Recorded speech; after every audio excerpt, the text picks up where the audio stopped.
Welcome back to the show. James Rural XRP. I'll tell you what, as bad as I did not want to make a video this morning, and the reason being, we're going to cover it here in this video today. Oh, I'll tell you what, I was driving home yesterday and I was looking at news and I was on Crypto X or Crypto Twitter, and come to find out, it looks like President Joe Biden in the United States vetoed a bill which would allow financial institutions in the United States to custody crypto, banks in the United States to custody crypto. But no, it got booted out, and we're going to cover that in detail. But before we get started, I'm not a financial advisor. I'm a crypto teacher. I get this news out to you. I get it out to you as it hits, and we're going to go through it in detail. And let's go ahead and do it while I have all these tabs open. Episode today is sponsored by iTrustCapital. You can move existing 401ks, IRAs into iTrustCapital and invest in digital assets as well as gold and silver. There are tax advantages. There's no monthly fees. Check out the link below. Tell them James Rural XRP sent you by. Okay, let's look at the numbers before we look at the crazy news. Total market cap, $2.636 trillion. And if we move on in here, Bitcoin, $67,689. Ethereum, $3,799. Solana, $167. XRP is around 52 cents. Cardano, 44. And many others here I have invested in the past 7 years. I diversified my portfolio. Not financial advice. Flare Networks, 2.7 cents. Songbird, 0.8 of a penny. I bring those up. Do your research. Big things are happening in the world of Flare. All right, here we go. Let's go and get started. I actually tweeted out or X'd out or posted on, I still say tweet. I mean, it's burning my mind. This is a tweet. And I got this out and I got several comments out because I'm extremely irritated on the U.S. government, the Democrats, the politicians that are hindering blockchain technology in the United States. And here's what I had to say. The mental capacity of Biden cannot even comprehend what a digital asset or blockchain technology is, much less what day of the week it is. Bank money and greedy politicians make this happen. I guarantee you, Gary Gensler and Elizabeth Warren proofread this statement, which I'm going to show you here in a minute, the actual veto. And down here, Crypto Doe 2020 said they didn't proofread it, they wrote it. They handed the veto to Biden and told him it was a birthday card to sign. No doubt. The Wolf of Wall Street, Scott Milker. The absurdity of this is astounding and has Elizabeth Warren's fingerprints all over it. This is a bipartisan bill for a sensible and simple change. John Deaton must win. Absolutely. Watcher Guru, 17 hours ago. Breaking. President Biden vetoes bill that allows highly regulated financial firms to hold Bitcoin and crypto. And if we look at the message that was released yesterday evening on my drive home, May 31st, 2024, you could tell that these are not the words of President Joe Biden. He don't even know where he is today, much less how to write a bulletin like this. A message to the House of Representatives on the president's veto of HJ Resolution 109 to the House of Representatives. I'm returning herewith without my approval, HJ Res 109, a resolution that would disapprove of the SEC's Staff Accounting Bulletin number 121 or SOB 121.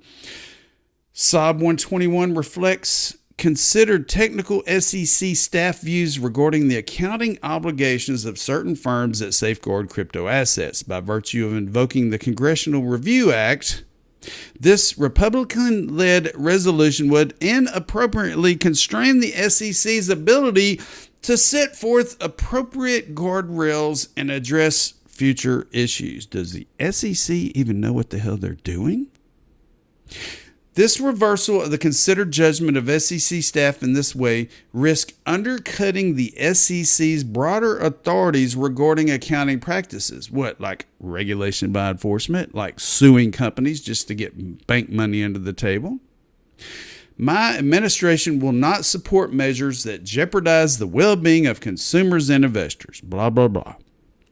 Appropriate guardrails that protect consumers and investors are necessary to harness the potential benefits and opportunities of crypto asset innovation. My administration is eager to work with Congress to ensure a comprehensive and balanced regulatory framework for digital assets, building on existing authorities, which will promote the responsible development of digital assets and payment innovation and help reinforce United States leadership in the global financial system. Therefore, I am vetoing this resolution. Joseph R. Biden Jr., the White House, blah, blah, blah, bullshit. This was written by Elizabeth Warren and Gary Gensler.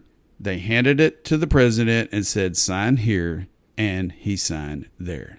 Oh, the hypocrisy. Oh, the disappointment. And I tweeted this one out. No comment on the veto. Senator Warren, Elizabeth Warren. You were definitely one of the reasons it was vetoed, and you are disgrace to the United States in the development of these technologies. Vote Deaton for Senate, and let's put an end to this corruption. At Deaton for Senate. John Deaton, no fear, never give up. John Deaton will fight for what is right. In Washington, D.C., I have donated to John Deaton's campaign. I'm from Texas. John Deaton is in Massachusetts. I have donated crypto. I have donated cash. And you need to check it out. You need to go through this page. You need to tear it down. If you're in the United States, send a donation to John Deaton's campaign because we need a level playing field. Senator Cynthia Lummis is a pro-crypto senator. Yes, she's a Bitcoin maxi, but she is pro-crypto, and this is what she had to say. I will not stand idly by as this administration attempts to skirt the law, and I will continue to fight to promote financial innovation and key protections for crypto assets this administration sees hell-bent on stifling. My statement on the president's decision to veto my SAB 121 CRA, and the CRA is the Congressional Review Act, May 15, 2024, which said the SEC should not be allowing to do what they are doing. I'll leave a copy of it below, but we're going to show you Cynthia Lummis's response. Quote, the SEC should never use staff accounting bulletins to determine policies, especially for industries it does not regulate.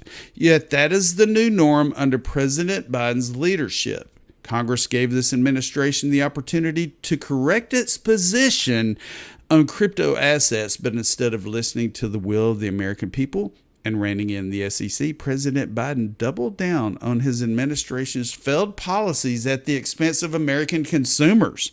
I will not stand idly by as this administration attempts to skirt the law, and I will continue to fight to promote financial innovation and key protections for crypto assets this administration seems hell-bent on stifling.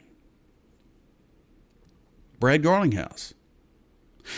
He posted this May 31st, 2024, 11:51 a.m. before the veto, and he stated, if the Biden administration is actually serious about a shift and finally waking up to the crypto electorate, the single most important thing they can do is demand the resignation of Gary Gensler. Well, what happens? The veto goes into effect, and here's Brad Garlinghouse yesterday evening.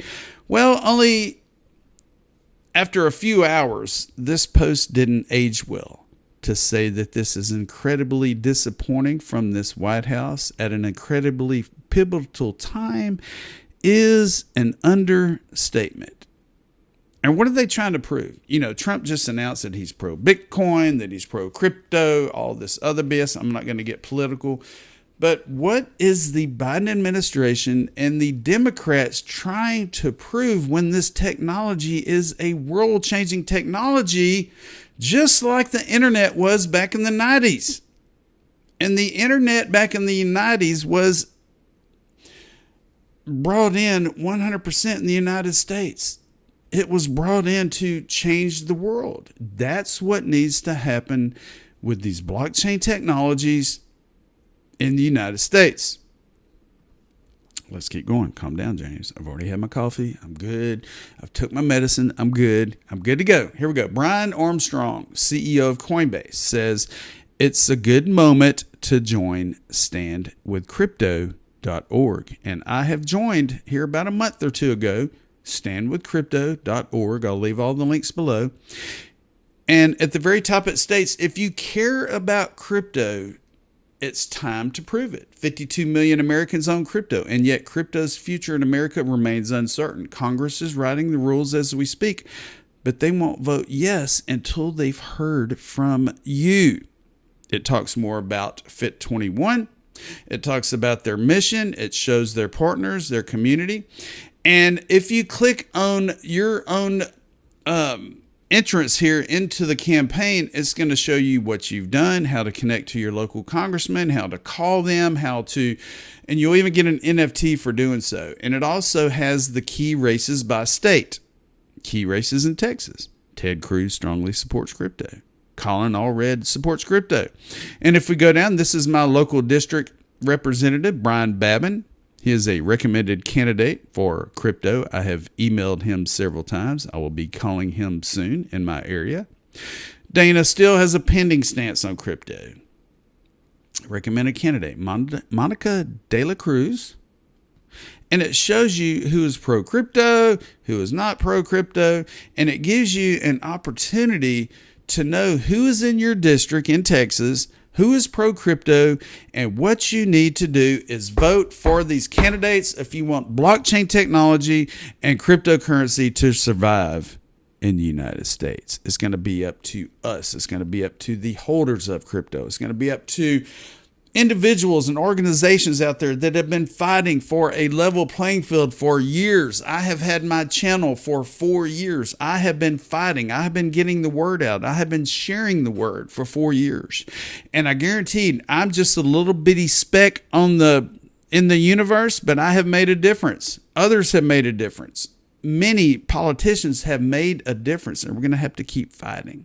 When it comes to voting in November, do the right thing. Here we go.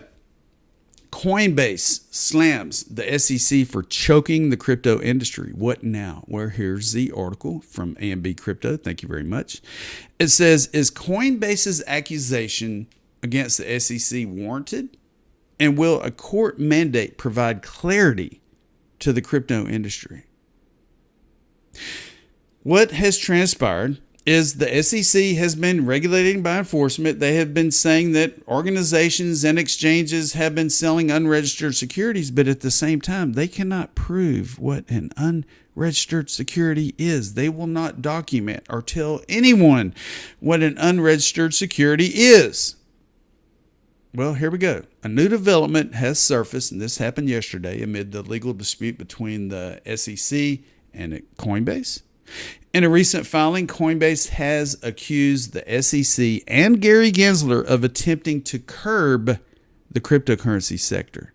The letter highlighting the SEC's recent surge in enforcement actions against various crypto entities noted, quote, the government is intent on crushing the digital asset industry.